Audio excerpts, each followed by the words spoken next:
A coletiva do Crespo, Tironi, acho que ela tem o desânimo e o sincericídio tem um foco principal, que é a questão médica, né?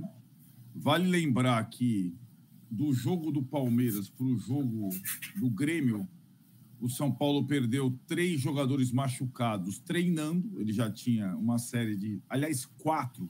Tem que incluir o Dineno nessa também. 4 jogadores treinando. E perdeu um quinto, o Wendel, com 10 minutos de jogo. Quando até começou o jogo bem, até os 30 minutos de jogo, o São Paulo dominou o Grêmio e tudo mais. E eu acho que E depois da saída do Wendel, no final do primeiro tempo, o Grêmio melhorou e ganhou o jogo, fez o primeiro gol e o São Paulo dissolveu com uma péssima atuação coletiva e muito ruim do técnico. Escalou mal e mexeu de uma forma desastrosa. Disso, na coletiva, ele falou pouco. Ele falou muito dos problemas com os quais ele convive diariamente, dizendo que alguns colegas podem pensar num objetivo mais à frente, na semana que vem, mas eu não, porque cada dia eu tenho uma má surpresa, né? Até foi de estranhar o sincericídio do Crespo. Eu acho que o efeito imediato disso é uma revisão completa nas questões, de novo, hein? Nós estamos falando isso há quanto tempo, hein? Revisão completa das questões físicas de preparação do São Paulo. Imagino que uma das condições para a permanência, para a continuidade do Crespo no ano que vem, porque esse ano já era. E desde que ele entrou, acho que ele deixou claro que o futebol dele, o futebol que ele entende hoje, é um futebol que quase todos entendem e defendem. O Abel do Palmeiras, então, muito mais. É um futebol físico e saudável. Você precisa de força para jogar futebol, para enfrentar adversários. Ainda mais quando você não tem os melhores, tecnicamente falando. O São Paulo é um time que não tem nem os melhores tecnicamente e nem força, né?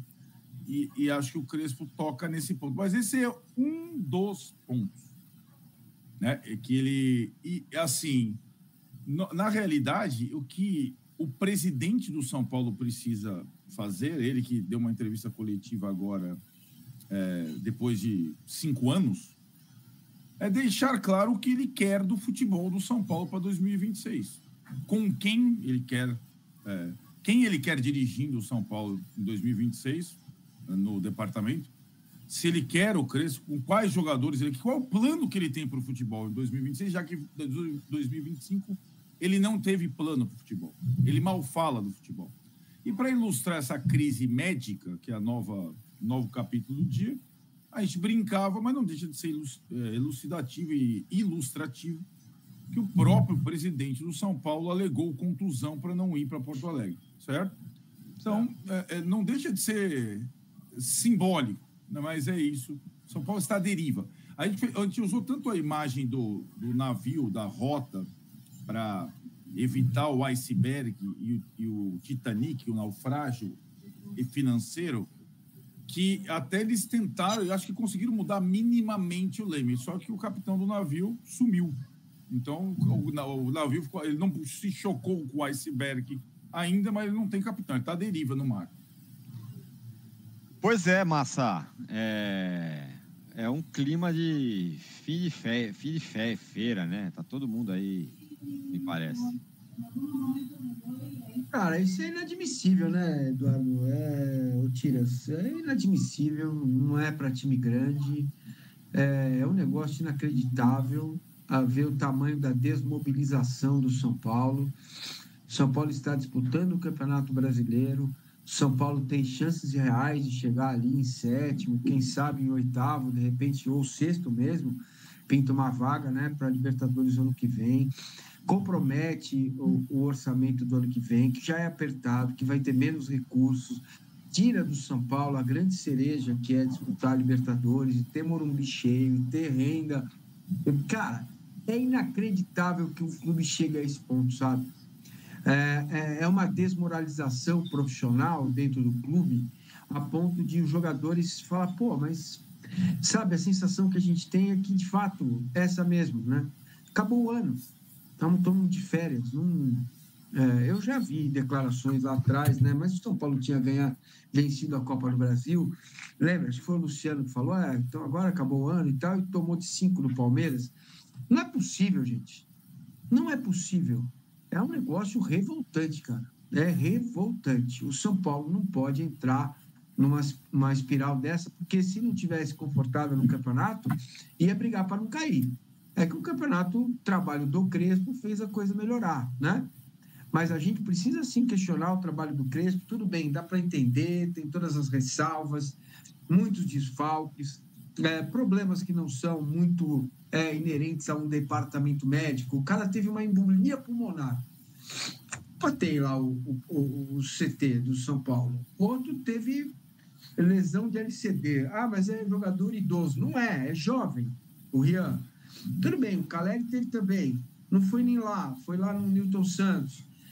Agora, tudo bem, a gente pode questionar as escolhas, as contratações, o Oscar, que também teve problema de fratura de vértebra, muitas contusões musculares, ok. Mas chegar desleixado desse jeito e o Crespo tirar o Tapia do time, tirar o terceiro zagueiro, colocar o Lucas no meio, quer dizer, ele acabou de desmobilizar o time, entendeu? Então, tem bastante coisa para a gente ver dentro do São Paulo e eu acho isso inadmissível. Eu já passei por isso no clube para qual eu torço e eu sei como é doído, como é difícil o que o torcedor do São Paulo está passando. Porque é uma coisa assim inacreditável. É um jogo de Campeonato Brasileiro. Cada posição que o São Paulo perde no Campeonato Brasileiro vale milhões. Não é possível que um clube desse tamanho se ache acabou o ano. É a mesma coisa, a mesma crítica que eu faço ao Corinthians. Entendeu? Mesmíssima crítica eu faço ao Corinthians. Mas acho que tem uma diferença aí, né, Massa? Porque... Não, de desmobilização, né?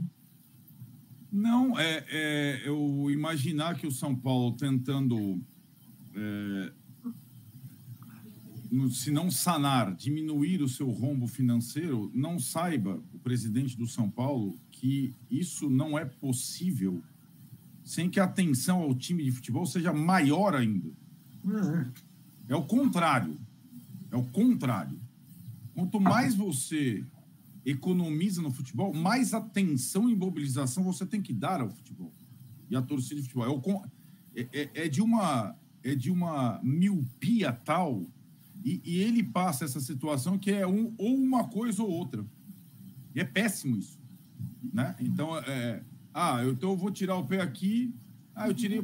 E eu tenho, sinceramente, eu não sei o que o Casares vai fazer para o ano que vem, que é o último ano de mandato. É um mistério. Se ele vai rasgar tudo que ele fez, se ele vai... É um mistério e é muito preocupante. O ano que vem é mais preocupante do que esse ano, porque esse ano é como você falou, os 4 lá embaixo estão muito abaixo, embora o Vitória tenha vencido o Bahia ontem. Então, a impressão que ele poderia o presidente do clube, deixar o futebol de lado para cuidar das finanças, ele não está cuidando nem de uma coisa nem de outra. Porque, como você disse, cada jogo que seu time ganha, cada jogo, a roda gira a teu favor, inclusive financeiramente.